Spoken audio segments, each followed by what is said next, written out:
Boa tarde, Visão Plural, edição do dia 6 de novembro de 2015, são 16 horas, horário de verão de Brasília. Bem, hoje nós vamos mergulhar na cultura, alguma coisa que de vez em quando as pessoas têm dificuldade de encontrar na internet. Mas aqui, no Visão Plural, nós procuramos ser o mais abrangente possível.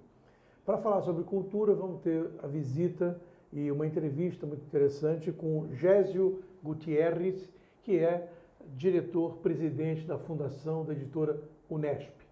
E a partir dessa leve apresentação, nós vamos começar a dialogar com ele sobre temas os mais variados que interessam ao setor cultural e livreiro também.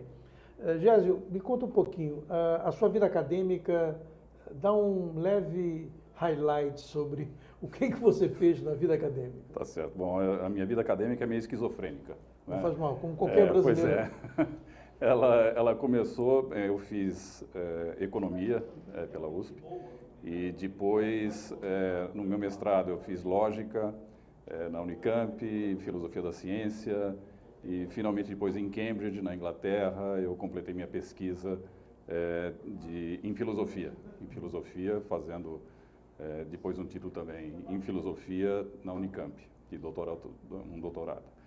Quer dizer, na verdade, segundo minha família, eu fui decaindo na vida. Eu comecei bem como economista e fui caindo até chegar na filosofia. Então, basicamente, eu transcrevi todo o percurso, desde uma ciência bastante respeitável, como é a economia, até a filosofia, que é alguma coisa do nada em particular, e que é, talvez, a melhor qualificação que existe para edição, que não tem nenhum foco específico, né? O editor, ele não pode ter um foco específico e, por isso mesmo, inadvertidamente, eu me qualifiquei durante toda a minha vida para ser editor. Há quanto tempo você comanda a editora da Unesp? Na parte da editoria executiva da editora Unesp já há cerca de 14 anos. Né? A presidência da Fundação Editora da Unesp, eu fui nomeado presidente da Fundação no começo deste ano. Qual é a Fundação, a política editorial dela qual é? A política editorial da Fundação Editora da Unesp é essencialmente plural. Quer dizer, nós não nos permitimos ser endógenos. Então, a editora está aberta a autores de todas as demais universidades brasileiras e, em particular, também a público em geral, qualquer autor que julgue ter algum conteúdo interessante para ser publicado pela editora, nós somos extremamente abertos a isso. O projeto da editora prevê também que nós tenhamos um nicho bastante grande, bastante receptivo para traduções. Quantos exemplares ou títulos vocês já lançaram? Nós já lançamos até hoje aproximadamente 2.000 títulos. 2.000 títulos? 2.000 títulos. Desses 2.000 títulos, o que é de fonte própria da Unesp e o que é de fora? Provavelmente alguma coisa próxima de 20% é da Unesp. Da Unesp. O restante, a grande maioria, e isso é alguma coisa consciente, programática, vem de fora da Unesp. Não é? Algumas vezes nós temos mais propostas de outras universidades do que da própria Unesp. E isso é muito bem-vindo. Isso é muito bem-vindo porque uma editora universitária, em princípio, ela deve ser plural. Ela deve ser um canal que conecte a universidade, a sociedade que está abrigando aquela universidade. É muito interessante para falar um pouco a respeito desse perfil da Unesp, que nós pensemos num projeto paradigmático, que foi o projeto da Universidade de Chicago. Quando a Universidade de Chicago foi idealizada e financiada, diga-se passagem, pelo Rockefeller, no fim do século XIX, eles fundaram a editora da Universidade de Chicago um ano antes da Universidade de Chicago, porque eles não viam nenhum sentido em uma universidade ser criada, sem que tivesse paralelamente uma editora universitária, para que pudesse fazer esse link daquela universidade com todo o país, com toda a comunidade, com toda a sociedade. Quer dizer, uma universidade que não tem canais que a conectem com o mundo exterior ela vira uma torre de marfim, ela vira uma excrescência sem muito sentido. A escolha dos títulos é de sua responsabilidade ou de um conselho editorial? De um conselho editorial. De um conselho editorial também do qual eu participo. Né? Quantos membros tem esse conselho?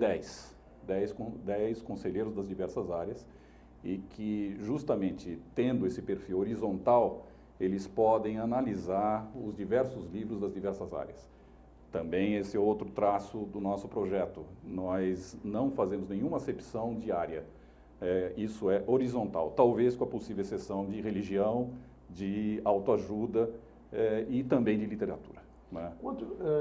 Ao fazer essa seleção de títulos, vocês têm uma meta a cada ano a cumprir ou não? Ou vocês deixam aleatoriamente essa questão? Você está falando numericamente? Numericamente. Numericamente, não. Né? Numericamente, nós somos cerceados por um orçamento. Né? Um orçamento que, em sua grande parte, é um orçamento estabelecido pelas nossas vendas, pelas nossas receitas. Né? E isso é um outro traço diferenciador da Fundação Editora da Unesp. Nós sobrevivemos da receita. Da receita. Em média, quanto custa um livro de vocês? Isso varia muito, porque nós temos desde pockets de R$5 até livros de R$200 ou em torno disso. A média, eu diria que é por volta de uns R$40, alguma coisa parecida com essa, 30, 40 O público reais. da Unesp, qual é o universo desse público que a universidade tem? Seria um mercado cativo de vocês? O mercado principal, e até eu acho mais pelo nome Unesp do que propriamente pelo conteúdo dos livros, é o público acadêmico. Né? O público acadêmico, ele é o centro disso. Agora, o que nós procuramos fazer, o que de fato o nosso catálogo enseja, é que nós podemos ser lidos e acompanhados pelo público ilustrado em geral. Né? Porque muitos dos livros não são voltados especificamente para a academia. Muitos dos livros são porosos, são acessíveis para não especialistas, especialmente. Né? Então, nós temos diversos, por exemplo, uma editora que publica um livro do Benjamin Franklin chamado Como Escolher Amantes. Não creio que a escolha de amantes seja alguma coisa programaticamente acadêmica. Vamos falar um pouquinho do mercado editorial. Pois não. Os donos de editora reclamam muito, a não ser a Companhia das Letras, que tem uma reserva de mercado nos jornais, como se ela pagasse aquele espaço. Se ela tivesse que pagar aquele espaço que ela ganha de graça, ela não teria o êxito que ela tem financeiro. Mas problemas dos meus coleguinhas que estão muito na mão do pessoal da Companhia das Letras. E as outras editoras têm que brigar para conseguir espaço. Já foi época em que a boa obra tinha uma boa resenha. Hoje não se trata dessa questão. Hoje tem resenha quem tem amigo na redação. Como a redação baixou o nível, é muito complexo. Né? Você vê hoje algumas resenhas, vamos chamar assim, que não sabem o que vão dizer, mas terminam dizendo que o livro é maravilhoso para você comprar. E você fica um pouco sem saber o que fazer. Eu sou da época, eu já fui resenhista de empresas e fui do Submarino durante um certo tempo, eu tive uma página de literatura também, então eu conheço um pouco esse mercado. Mas sem levar em consideração a Companhia das Letras, o mercado editorial brasileiro vive de altos e baixos. Acusa-se o brasileiro ler pouco e, ao mesmo tempo, ele não tem poder aquisitivo para poder adquirir as obras que o mercado oferece. Qual é a sua radiografia do mercado editorial brasileiro? Eu acho que você falou muitas verdades, né? E deixa eu ver se eu consigo, de alguma forma, analisar essas verdades. Uma delas é em relação à relação das editoras com a imprensa. Um dos pontos que é, para mim, óbvio, é que você está tendo um encolhimento dos espaços dedicados a lançamentos de livros. E isso aí, em geral, sem nenhuma diferenciação, o privilégio de uma outra editora, o que nós vemos é evidente, que eu me lembro, 20 e tantos anos atrás, que nós tínhamos os suplementos culturais do Estado de São Paulo, por exemplo. Que era excelente. Excelente. Do Jornal do Brasil. Excelente, do Jornal do Brasil também, excelente. Então, eram locais que, inclusive, a gente podia traçar um paralelo com o New York Review of Books, né, que ainda hoje desempenha um papel extremamente influente na cultura norte-americana.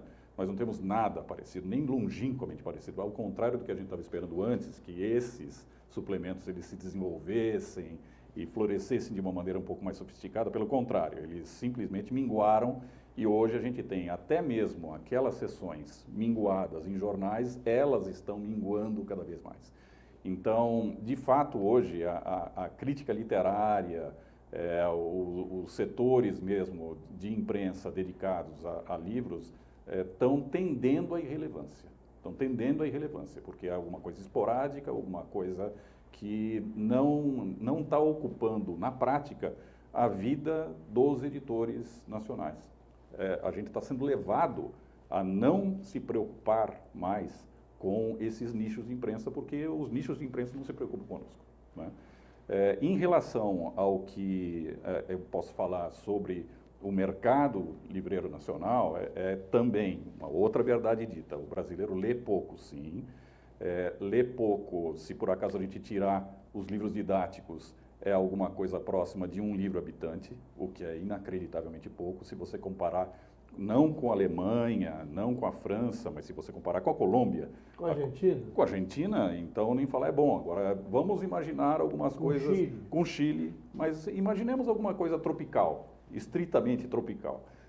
Aí o Brasil e a Colômbia tem 3 e tantos livros por habitante, ao passo que o Brasil tem 1. Quer dizer, é algo que realmente é um problema estrutural da cultura brasileira, essa falta de leitura do brasileiro médio. E é muito interessante que a gente veja, muito interessante e trágico que a gente veja como no Império as tiragens de literatura, as tiragens de best-sellers são muito próximas das que a gente tem hoje. Isso explica e ao mesmo tempo é consequência, mas explica o alto custo e o alto preço dos livros, porque você não tem tiragens e, portanto, tiragens razoáveis para diminuir o preço. E é claro que isso motiva também a falta de leitura, porque o livro é um objeto de luxo. O que é triste perceber é que essa circunstância mórbida no mercado livreiro e editorial nacional faz com que todas as editoras, inclusive aquelas que são as mais midiáticas, elas sejam empresas frágeis. Frágeis. Se você analisar os balanços dessas empresas, mesmo aquelas que têm mais mídia, das duas uma. Ou elas se associam com editoras internacionais, com empresas que não são empresas livreiras, ou elas são frágeis. E aí, ou saem do mercado, ou estão a pique de sair do mercado, ou então tem uma quarta categoria, editoras universitárias, que aí ficam à deriva, muitas vezes, e a reboque de universidades que, por sua vez, também são frágeis. Vocês têm livraria própria, não? Temos. Onde fica? Fica na Praça da Sé. Na Praça da Sé? Na Praça da Sé. Na Praça da Sé, sempre com aquele objetivo de disseminar os livros que nós produzimos, né? E isso, nós temos uma livraria na Praça da Sé, e inclusive estamos promovendo agora um saudão aí de fim de ano, justamente com esse fim, né? Que para retirar da editora essa pecha de alguma coisa elitista, de alguma coisa voltada para seu próprio umbigo, e na Praça da Sé mesmo, deixando a possibilidade de que o público em geral tenha acesso. O fechamento de algumas livrarias básicas, no Rio de Janeiro, a Leonardo da Vinci, a Travessa, a Argumento, aqui em São Paulo, no início da cidade, que eu não lembro agora o nome dela, que a Freitas Bastos, tem Brasiliense. Brasiliense, uma série de livrarias. Uhum. Esse fechamento de livrarias, o livreiro era um homem que distribuía cultura e os intelectuais iam frequentar aqueles locais. Hoje em dia, o intelectual não sai de casa, intelectual fica rabugento, está aposentado, ou então vive como Fernando Henrique, palrando contra os outros quando está rico, né? Ladrão e rico. Então, fica o negócio, eu fui aluno dele, eu falo mal dele porque eu fui aluno dele. Quem era boa era a dona Ruth, que foi minha professora. Ele não presta, nunca prestou. Então, o problema é o seguinte, quando você fala a respeito dos intelectuais, eles não dão respaldo a iniciativas como a de vocês. Eles se afastam. Em vez deles produzirem, por exemplo, alguns autores gaúchos, por exemplo, em algumas feiras, Passo Fundo faz uma feira maravilhosa, sim. Juiz de Fora faz uma feira, disseminando a cultura em locais onde as livrarias não dão assistência. Vocês já participaram dessas iniciativas? Sim. Já? Sim, já. Não, nós fazemos de tudo, inclusive, para participar, até o ponto em que nós temos fôlego para isso, é claro, né? Participar de todas essas iniciativas.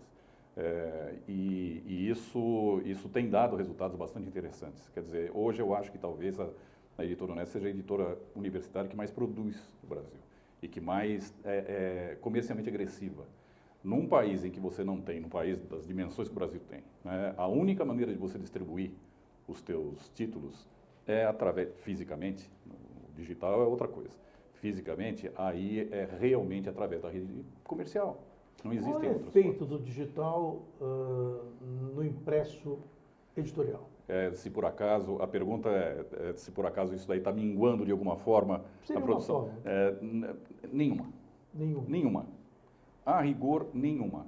Simplesmente porque nós temos ainda um patamar comercial do livro digital muito baixo.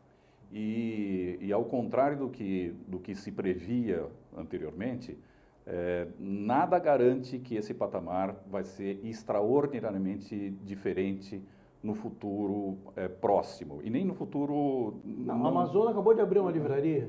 Exatamente. Ela abriu uma livraria porque ela isso diz muito. Agora, por outro lado, o que acontece? Tem efeitos aí, tem um livro muito interessante que nós publicamos, inclusive, que é do John Thompson, que é um professor de Cambridge, que são os mercadores de cultura, e que fala a respeito disso. Bom, o que acontece? O único mercado em que você tem uma presença de livro digital um pouco mais significativa é os Estados Unidos, em que as estatísticas dizem que é 23%, 22% no mercado, e o mercado americano 22% não é pouca porcaria, né?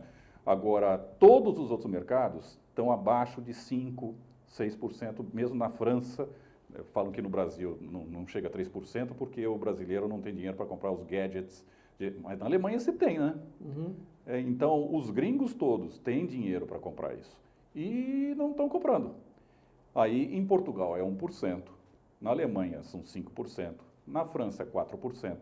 E 4% não é de livro vendido, é 4% não é de receita, é de livro vendido. E os livros vendidos, eles são mais baratos. Então, na verdade, o livro digital no mercado norte-americano, ele está em 17%.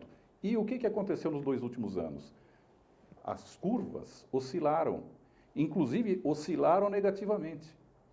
Então, aquelas previsões que estavam prevendo o canibalismo do livro físico pelo livro digital, isso não se verificou e, ao que tudo indica, não se verificará. O que acontece, por outro lado, é o seguinte, por isso que eu digo que é uma coisa meio... Os indicadores ainda não estão muito claros. Um dos elementos que são estranhos nesse caso é um programa do qual nós mesmos fazemos parte. Nós fazemos parte do Cielo Livros, Cielo Books, e com 87, com pouco menos de 100 livros, desde 2012 até o começo de 2015, nós tivemos mais de 10 milhões de downloads. Mais de 10 milhões de downloads com 30 e tantos milhões de acessos. Livros acadêmicos, e aí acadêmicos hard, né? Não tem nada de como escolher amante, não. Aí é livro acadêmico mesmo. E mesmo assim nós tivemos esse montante. Para a comunicação acadêmica, eu ponho muita fé no livro digital. Agora, em relação ao livro trade, ao livro comum, ao livro Isso eu, literalmente, hoje, eu não tenho ideia e alguns capitães de indústria da Inglaterra, Estados Unidos e tudo mais corroboram aquilo que eu digo que só quem não sabe o que diz é que vai dizer que sabe para onde é que o livro digital está indo. Vocês, a Fundação tem quantos anos, a Fundação Editora? A Fundação Editora a editora foi fundada em 87. 87. Né? Vocês têm convênio com alguma instituição estrangeira, não? Convênios, bom, nós temos parcerias com, então, nós temos séries, por exemplo, coeditadas durante um bom tempo com a Cambridge University Press, né? Nós temos parcerias de longo prazo com editoras estrangeiras que conseguem nos repassar regularmente determinados direitos, e por causa disso é que nós hoje publicamos a obra integral de Habermas, publicamos a obra integral de Adorno, etc. Né? Agora, nós somos, evidentemente, editorialmente e administrativamente totalmente independentes. Há uma discussão aí no mercado sobre a questão, claro que isso aí não é na sua área, mas só para poder colocar para o nosso internauta um tema. Durante últimos 8 meses, os livros desenhados contra estresse viraram uma coqueluche. Gerou bom para as editoras, bom negócio para as companhias de lápis de cor. Certamente. E para as gráficas. E aí isso é uma discussão se isso é bom ou se é ruim. Esse público que passou a disputar essas publicações deixou um pouco a internet, deixou o celular em casa e passou a concentrar um pouco a sua energia para esse tipo de coisa. E passou aí a livrarias. Você acha que esse público que foi livraria por um acaso, conjunturalmente, descobriu livros na livraria ou ficou só nesse ramo? Eu vou ser irresponsável e responder, porque é coisa de achismo. Eu acho que não. Não? Eu acho que não. Eu acho que não, e isso eu vejo como mais um dos elementos que mostram o espírito da época, que mostra o espírito de uma época alexicográfica. Né? A palavra, né? A palavra, especialmente a palavra escrita, ela ao contrário do que muitos teóricos dizem a respeito da valorização da palavra, justamente porque todo mundo está agora utilizando o WhatsApp, utilizando os gadgets e tudo mais, é um tipo de palavra que se utiliza à falta de alguma coisa melhor. Porque o que se gostaria mesmo de fazer era alguma coisa, ou desenho, ou interjeições, ou, em algumas circunstâncias, gemidos. Mas não vejo que esse fenômeno editorial, porque foi um fenômeno editorial de fato, e muitas editoras ganharam bastante dinheiro com isso. Eu morro de inveja. Fenômeno editorial acontece por um acaso ou é construído por alguém? Ou é mercadologicamente pensado? Eu acho algumas vezes, como normalmente acontece, é uma amálgama das coisas. Né? É uma amálgama das coisas. Agora, eu não vou tirar o mérito de alguns editores, de algumas editoras, que acertam na mosca muito frequentemente.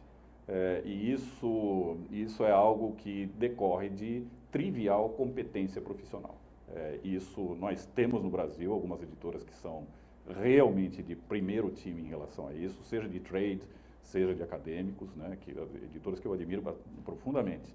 E a mesma coisa acontece no exterior. Né? Então, tem gente muito competente no mercado, gente de muito tempo no mercado, gente que acompanha o mundo editorial e sabe exatamente o que está acontecendo, o que não está. Eu respeito essa tradição editorial brasileira. Esse pessoal frequenta a rua e procura pegar o feeling do que as pessoas estão querendo? Certamente. Algumas vezes eles veem coisas, por exemplo, a própria identificação disso, que eu jamais imaginaria que no Brasil os livros para colorir pegassem. Né? Quer dizer, Na verdade, não me daria ao trabalho de pensar numa coisa como essa, né? E, no entanto, editoras pensaram nisso e levaram a campo uma coisa como essa e ganharam muito dinheiro com isso. Isso é algo admirável. Admirável. Eu não sou nada contra se ganhar dinheiro, gosto bastante, inclusive. Mas não é algo que seja apenas sorte. Isso é talento também. Da mesma forma que é talento, da mesma forma que é competência e a identificação de um livro academicamente ou não, de conteúdo de primeira qualidade. Isso demanda muitas vezes uma acuidade intelectual e de olho mesmo, que não é comum. Eu sempre me lembro de uma frase do T.S. Eliot, que quando perguntaram para ele o que era necessário para um bom crítico literário. Ele falou, bom, um bom crítico literário precisa ser muito, muito, muito inteligente. Bem, nós vamos fazer um pequeno intervalo e na volta vamos mergulhar um pouco em alguns outros temas que o Gésio Gutierrez está nos dando o prazer de demonstrar que conhece, não tem preconceito e que lidera uma editora que sabe das coisas. Voltamos já com Visão Plural.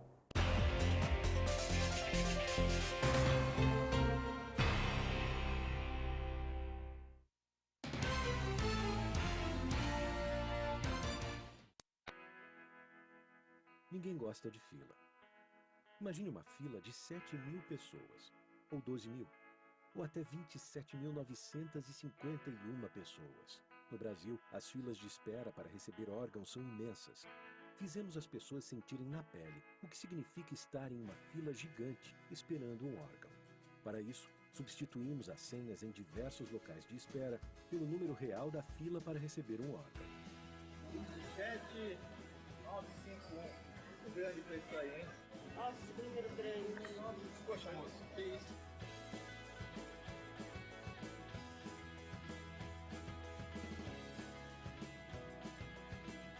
Rim, fígado, córnea, pâncreas e muitos outros. Essa seria a sua posição se você estivesse na fila para receber um órgão. 19.393? Esperar, porque aqui tá seco. Vai demorar um pouco para eu ser atendida. Se fosse 27 mil, eu ia esperar. Bacana, legal isso aí, a doação de órgãos. Atitude muito boa. Minha cabeça foi para outro lugar agora. Muito legal, você faz se sentir do outro lado. Sou, mas depois dessa aí dá até pra pensar em ser, né, meu? Evite filas. Doe órgãos.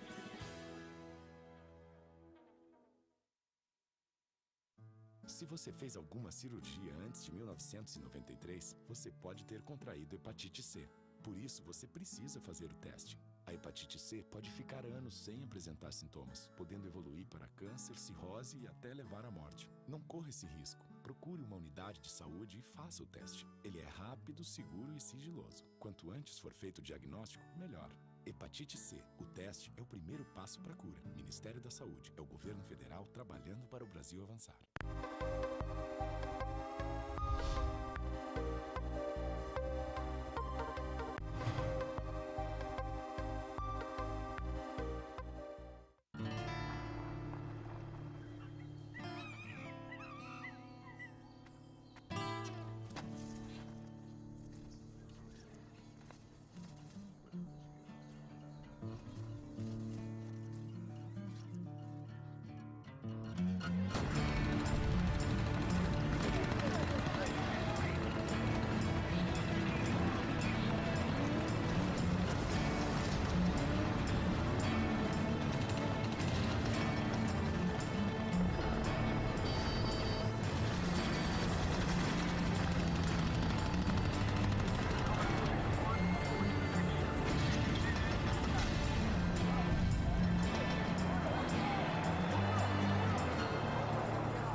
Eu sou Cláudio Longo. Eu, Paulo D'Angelo. E eu sou o Tarso Gouveia.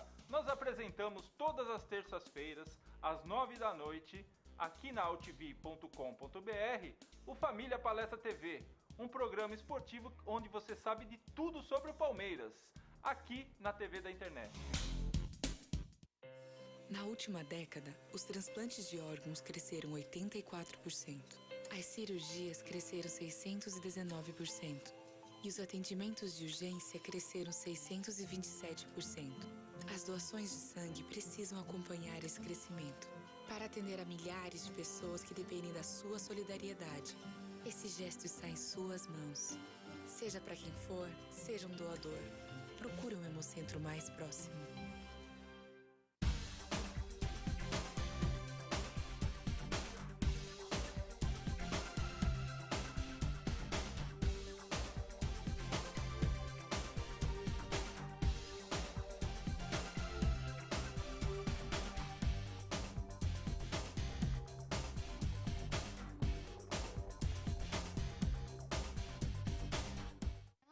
Eu não sabia quase nada. Não sabia ler nem escrever. Se me perguntasse alguma coisa de matemática, eu ficava... Assim, eu me sentia muito atrasado. Entrei no Acelera, aprendi a ler, a escrever, um bocado de coisa. Eu sinto vontade de fazer muita coisa. Você fazer conta como sabia, você fazer tudo que eu nem sonhava de aprender. O Acelera Brasil me incentivou muito a estudar, sem querer ser alguém mesmo na vida. Ser famoso também. Agora eu tô estudando, tô feliz da vida. Pra ser alguém na vida, tem que estudar.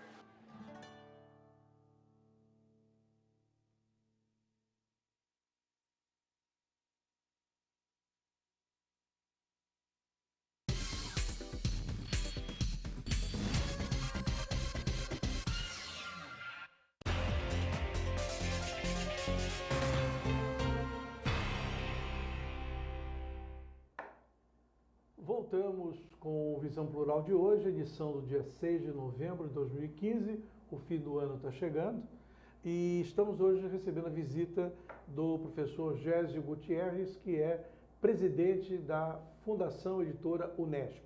Na primeira parte fizemos um mergulho em vários temas que ele demonstrou conhecer soberbamente e em outros temas que fugiram um pouco da pauta, mas eu não, como eu estou meio acrítico hoje, então deu para passar.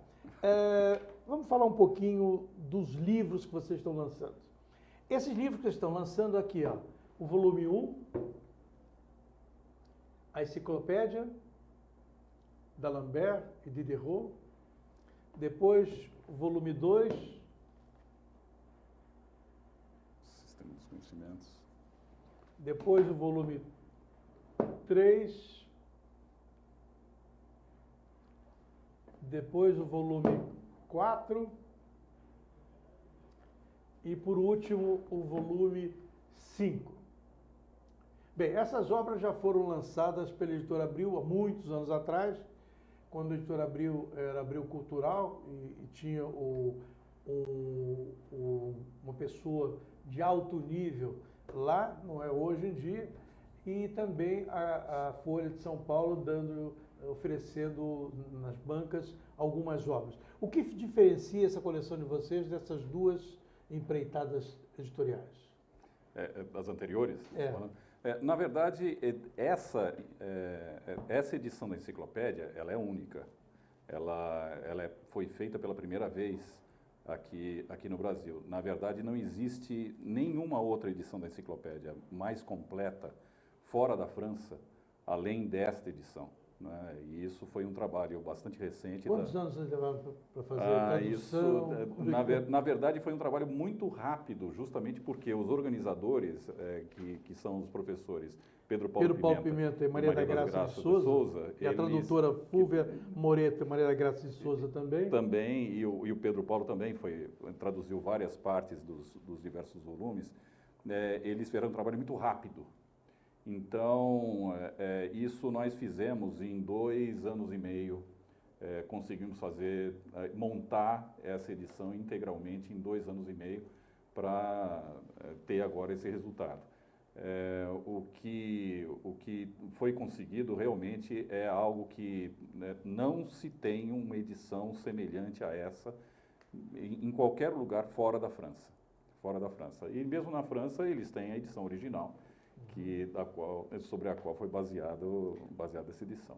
Eu lembrei quem fazia as grandes investidas editoriais na Abril Cultural era o Pedro Paulo Popovic, que era a pessoa que tinha uma equipe de acadêmicos que foi trabalhar na Abril e ganhar bem, porque na universidade não ganhavam bem, e aí passaram a dedicar o seu tempo a transferir conhecimento para a grande massa brasileira. Nisso aí o Vitor Tivita, que fez a Bíblia também, editou a Bíblia e etc e tal, era uma figura da melhor qualidade. Bem, tenta dar um apanhado da importância dessa coleção, desses 5 volumes. O primeiro trata o discurso preliminar e outros textos, de Diderot e d'Alembert. Depois a ciência, depois o segundo é o Sistema dos Conhecimentos. Depois nós temos a Ciência da Natureza. O quarto é Política, muito bom para hoje. E Sociedade e Artes também, obra mater de Diderot e d'Alembert. Fala um pouquinho sobre essa importância. Eu acho que falar um pouco a respeito da enciclopédia é falar a respeito do iluminismo, né? Do iluminismo e de como essa escola de pensamento foi influente na determinação da contemporaneidade.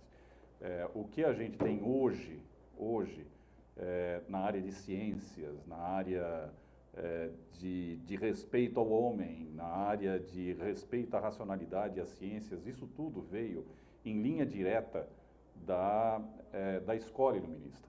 E isso nos remete justamente à produção da enciclopédia. A enciclopédia, ela é a consubstanciação dessa escola. Quer dizer, todos aqueles que, de uma maneira ou de outra, direta ou indiretamente, estavam envolvidos no movimento, eles contribuíram para a enciclopédia. Para você ter uma ideia, nós temos aí na enciclopédia, nós estamos falando de 300 verbetes, né? 300 verbetes que foram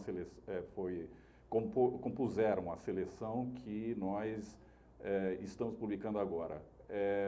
A enciclopédia original teve 70 mil verbetes. Então, o processo de seleção foi extremamente cuidadoso. O critério foi, primeiro, de 300 para 700. 70 mil. 70 mil para 300, qual foi o critério? O critério foi justamente identificar aqueles itens que, primeiro, caracterizassem mais evidentemente o movimento iluminista, né? Que caracterizassem aquilo que está por trás de um enorme, um gigantesco empreendimento editorial, como foi a enciclopédia.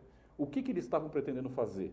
Esses verbetes nos dizem mais o que é o significado da enciclopédia, tal como foi publicado no século XVIII. E o objetivo é um só, é fazer com que o homem progredisse e se libertasse com base na razão.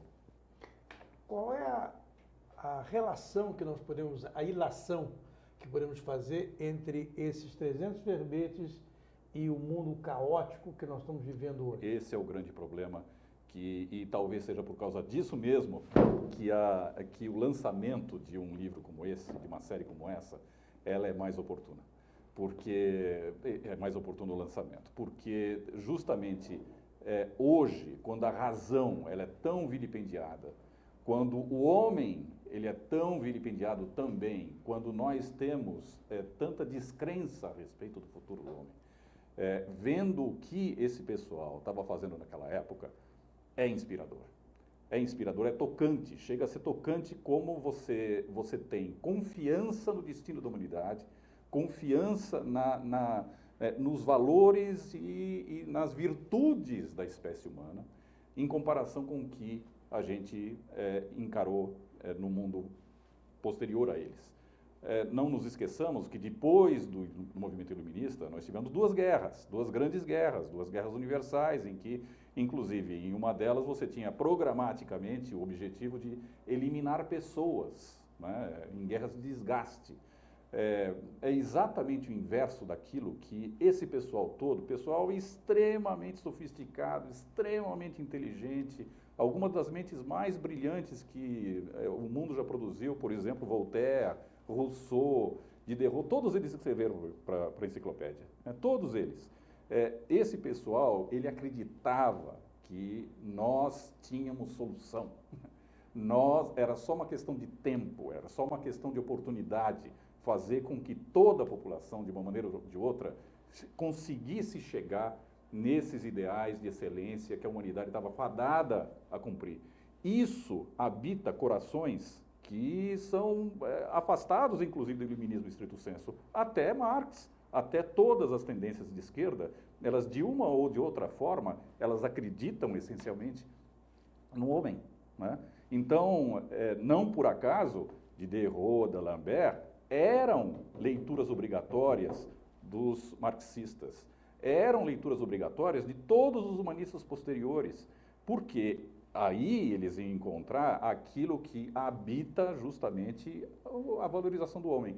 Por isso, inclusive, que esses filósofos tão sofisticados, tão complexos, etc., procuraram fazer uma enciclopédia que não fosse circunscrita, outra vez aquela história que a gente estava falando da academia, né? Não fosse circunscrita à academia, que eles pudessem, sim, atingir o público em geral. Esse livro, a enciclopédia, que logo depois, terminou de ser publicado em 1765, na década de 1770, ele se transformou no maior sucesso editorial, porque começou a ser publicado em edições mais baratas, para ser distribuído entre o público em geral. Então, aí eles começaram, Diderot, d'Alembert, D'Holbach, todos os outros editores, ficaram felicíssimos, porque eles estavam finalmente atingindo o objetivo que eles tinham de valorização do homem e fazer com que o vulgo, o homem comum, ele conseguisse chegar àqueles níveis de excelência que eles estavam querendo que a humanidade chegasse. As ilustrações que os livros têm são excelentes. São ilustrações de primeira qualidade, bico de pena. Exatamente. Uma coisa que... Quanto custa adquirir a coleção? Bom, a coleção agora tem preços diferenciados. Eu, inclusive, sugiro que as pessoas corram para a editora para comprar isso na livraria.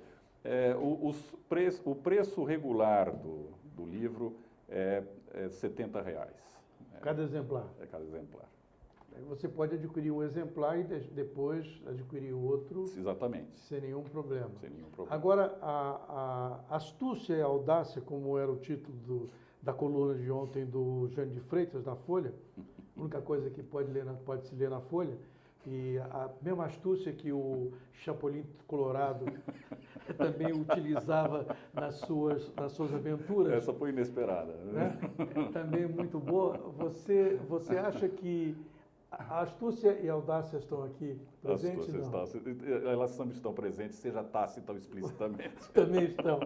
Olha aqui, uma outra coisa. Vamos sair dessa coleção para a Universidade do Livro. O que é esse projeto? O projeto da Universidade do Livro da mesma forma que a Fundação Editora da Unesp, ela tem uma área que é a área principal, que é a área editorial, e nós temos também a área comercial, que é composta pela livraria fixa, a livraria móvel e a livraria digital. A livraria móvel é um caminhão que nós temos, que ele circula pelo estado de São Paulo, especialmente para aquelas comunidades que não têm livraria, para disponibilizar títulos, não só da editora, para o público interessado, né? E temos as atividades de formação.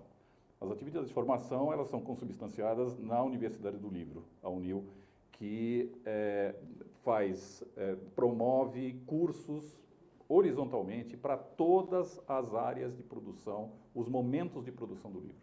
Seja cursos desde o escritor, desde a feitura do livro propriamente dito, né, até a produção, detalhes de produção, como, por exemplo, diagramação, revisão ortográfica, como montar uma livraria.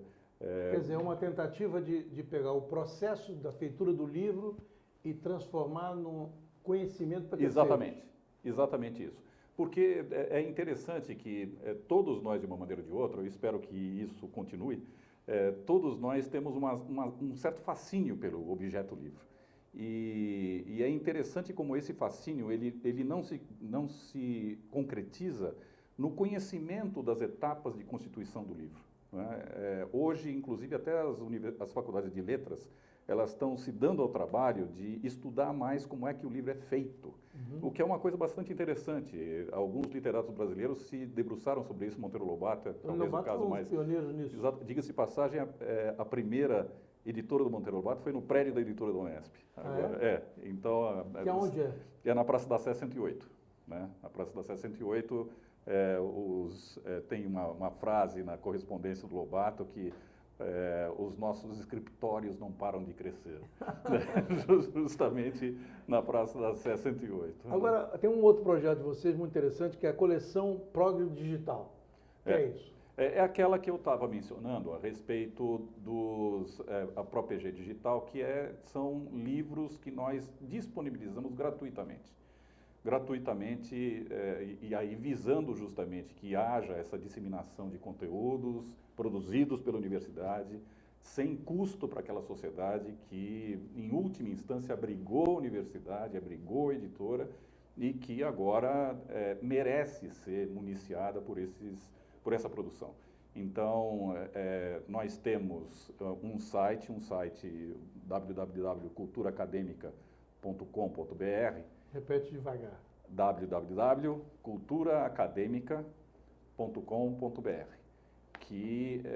em que vocês podem encontrar uma gama muito grande de livros absolutamente gratuitos, livros digitais, que podem ser encontrados numa variedade muito grande de temas, né? Em particular de ciências humanas, mas de outros temas também, e que estão acessíveis a todo o público. E isso é um outro daqueles programas que nós julgamos, a universidade julga, né, pela Pró-Reitoria de Pós-Graduação, pela Pró-Reitoria de Extensão, pela Pró-Reitoria de Pesquisa, julga importante que esteja acessível a toda a comunidade. Bem, eu vou só, no quarto volume, Política, eu vou só pegar alguns verbetes, só para mostrar como tem muito a ver com o que nós estamos vivendo hoje no país. Tem o Diderot escreve sobre a intolerância, depois ele escreve sobre o poder, depois, não, poder não é dele, poder é anônimo. Depois o Joncourt sobre a pena, depois sobre a sociedade, outro anônimo, depois sobre o tráfico de negros, Jacob, que escreve, depois tem um outro sobre o Rousseau, sobre economia, tem um outro sobre a igualdade natural e assim por diante. Cada verbete é uma lição de vida que você não pode perder. Então, se você tiver interesse, se você for convidado para fazer palestra sobre esses temas, etc. e tal, como é que a pessoa pode te acionar? Entre em contato com a editora, que eu teria muito prazer em ter essa palestra. Bom, a editora pode entrar em contato no site da editora mesmo, existe os indicativos de contato, www.editoraunesp.com.br. Lá no expediente nós temos os contatos mesmo que poderemos levar adiante. E, inclusive, eu tenho certeza que os organizadores dessa obra, especificamente a respeito da enciclopédia, que são os especialistas na enciclopédia, eles também vão ter muito prazer em responder e se dispor a palestras a respeito. Bem, nós conversamos então com o Gésio Gutierrez, que nos trouxe a enciclopédia, o lançamento da editora Unesp, que vocês poderão adquirir na editora Unesp, na própria, lá na Praça da Sé. Em todas as boas ou casas em outras boas casas do ramo, na cultura, na Livraria da Vila. Esse aqui é o segundo exemplar. Depois tem aqui Ciência da Natureza, volume 3. Depois o volume 4 sobre política, atualíssimo. E depois sobre sociedade e artes, que é um outro tema muito atual. Bem, Gésio, eu quero agradecer a sua presença.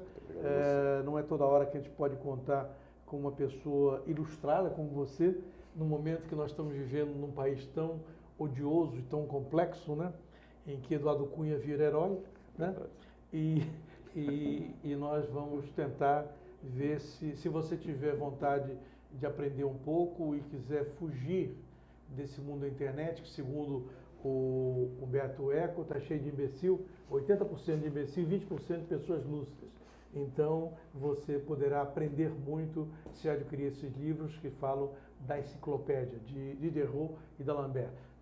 Gésio, muito obrigado. Até próximo encontro e sucesso no seu empreendimento. Se tiver outro tema muito bom para falar, está aberta a Visão Plural para recebê-los de outro horário. Tá bom? Agradeço muito. Muito obrigado. Nós voltamos de novo na próxima sexta-feira, às 16 horas, com Visão Plural. Muito obrigado e agora assistam HQ e Companhia.